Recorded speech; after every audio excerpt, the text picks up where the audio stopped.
नायिका राधा मल्लले चाहिँ उहाँ 2 लाखको ब्यागमा कति सयको सामान हो 500 को 2 लाखको ब्यागमा 500 को सामान लिएर आउनु भएको छ।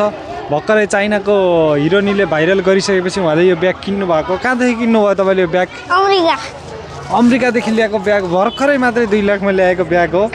आमा देख्न सक्नुहुन्छ यो कोलपुरको कृषि मन्डीमा आएर उहाँले 2 लाखको ब्यागमा 500 को सामान चाहिँ उहाँले किनेर हालिसक्नु भएको छ।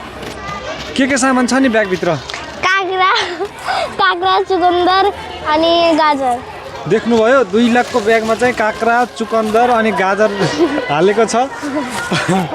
त्यो 2 लाखको ब्यागमा साथीहरू तरकारी बोक्ने ब्याग हो क्या। यति धनी छिन् कि राधा अब काँक्रा तरकारी किन्नको लागि पनि 2 लाखको ब्याग प्रयोग गर्छिन् यिनले। तपाईँले यसमा मेकअपको सामान पनि त हाल्न सक्नुहुन्थ्यो तर यसमा तपाईँले तरकारी किन हाल्नुभयो चुटे पनि केही हुन्न भनेर चुटे पनि केही हुन्न भनेर उहाँले चाहिँ तरकारी हाल्नुभयो किनकि मेकअपको सामान त महँगो हुन्छ खस्यो भने फुटिहाल्छ त्यही भएर होला सायद। तपाईँहरू देख्न सक्नुहुन्छ त्यहाँ के छ नि फेरि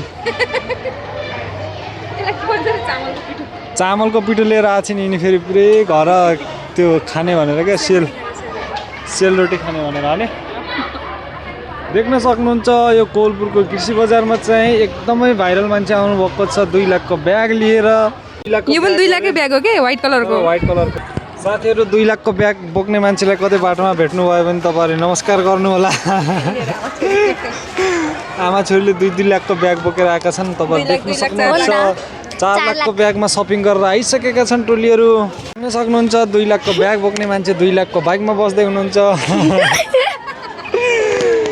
अब जाने त होला नि अब जाने त होला गइजाम अब ढिलो हुन्छ है।